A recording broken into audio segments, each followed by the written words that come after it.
إله إلا الله الله أكبر محمد رسول الله يا حبيب الله. شیطان ابلیس مردود کیسے ہوا؟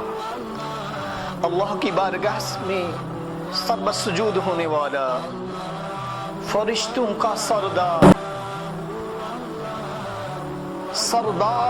ابلیس مردود کیسے ہوا؟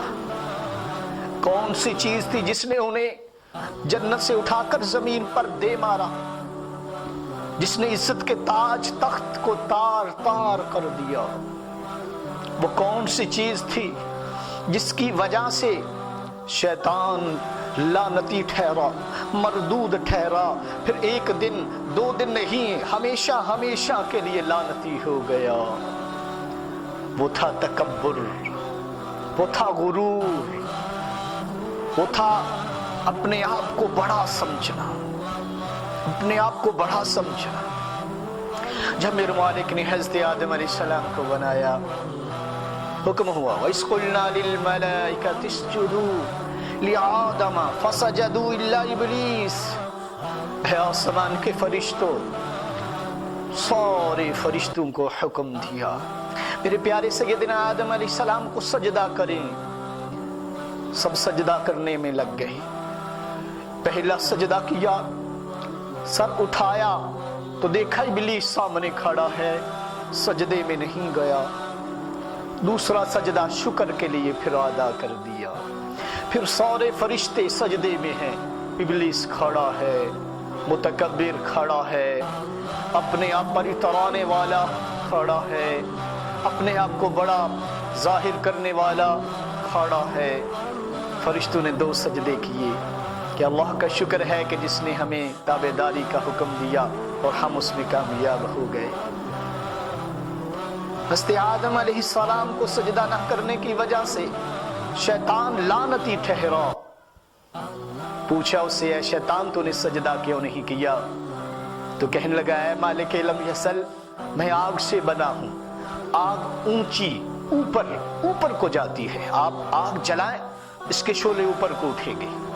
تو یہ انسان مٹی سے بنا ہے، مٹی کو نیچے ڈالیں گے تو وہ نیچے کی طرف جائے گی، لہٰذا میری دلیل یہ ہے کہ میں ان سے افضل ہوں کیونکہ میں اونچا جاؤں گا۔ یہ اس کی خود ساختہ دلیل۔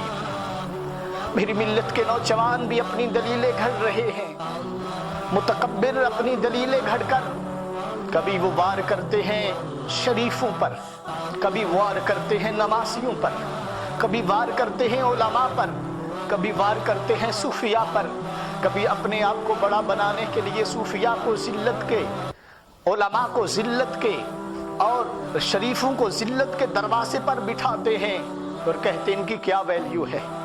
اتنے بھی متکبر ہو جاتے ہیں کہ علماء کی بات سننے کے لیے ہی تیار نہیں۔ ہائے، شیطان سلیل ہوا میرے بھائیوں اسی وجہ سے، نوجوانوں اسی وجہ سے۔ کچھ نے اپنے آپ کو بڑا سمجھ لیا، حرف آخر سمجھ لیا، لیکن میرے بھائی تم نے ایسا نہیں کرنا، تم نے ایسا نہیں کرنا، بلکہ تم نے آنا ہے ان شریفوں کے پاس، اچھے لوگوں کے پاس۔ تیرا استاد اچھا ہے تو اس کے پاس بیٹھ، تیرے محلے کا امام مسجد اچھا ہے تو اس کے پاس بیٹھ، جو تجھے عشق مصطفیٰ کا درس دینے والا امام ہے اس کے پاس بیٹھ، جو تیرے اندر اللہ عز و جل کا خوف پیدا کرنے والا ہے اس کے پاس بیٹھ، جو اولیاء کے بارگاہ میں لے جا کر تجھے اللہ کی بارگاہ میں پہنچاتا ہے اس کے پاس بیٹھ۔ پھر بات سن، وہ تجھے عشق کی بات بتائیں گے۔ انسان مسلمان، اس کا سلسلہ ادب سے شروع ہوتا ہے، عشق پر ختم ہوتا ہے۔ ادب ابتدا ہے، عشق انتہا ہے۔ اسی لیے جس عاشق کو بھی دیکھا ہے وہ ادب کا پروانہ نظر آیا ہے، جس کو بھی دیکھا ہے وہ عاجزی انکساری میں ڈوبا ہوا نظر آیا ہے، اور جو بھی ذلیل ہوا ہے اب تک اور آئندہ ہوگا وہ تکبر کرنے والا ہوا ہے۔ میرے بھائیوں نیت کر لے کہ انشاءاللہ ہم تکبر نہیں کریں گے۔ علماء کی بات، علماء کا بیان بس اس لیے نہیں سنتے کہ ہم علماء کا لیکچر سنیں، بس اس لیے نہیں سنتے کہ ہم ڈگری ہولڈر ہیں، ہم نے پی ایچ ڈی کی ہے، ہم خود بہت بڑے عالم ہیں. بعض اس لیے نہیں سنتے کہ ہم سائنس جاننے والے سائنسدان ہیں، بعض اس لیے نہیں سنتے کہ ہم سیاستدان ہیں، ہم امیر و کبیر ہیں. میرے بھائی کوئی وجہ بھی تجھے گمراہ کرے، متکبر بنائے، سب کو چھوڑ دے. اللہ عز و جل کے حکم کے مطابق علم دین سیکھنے کے لیے سے آئیے، علماء کی بارگاہ میں بیٹھیے اور زیارت کیجیے. زیارت کرنا بھی عبادت ہے، علماء کی بارگاہ میں بیٹھنا یہ فرشتوں کا طریقہ ہے اور یہ بھی باعث رحمت ہے. یک زمانہ صحبت با اولیاء بہتر از 100 سالہ طاعت بے ریا.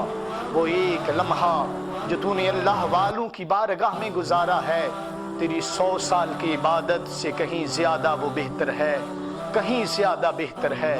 اللہ عز و جل ہمیں تکبر سے بچ کر عاجزی انکساری کرنے کی توفیق عطا فرمائے.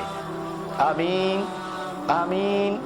صلو علی النبی المختار صلی اللہ تعالی علی محمد صلی اللہ علیہ وآلہ وسلم.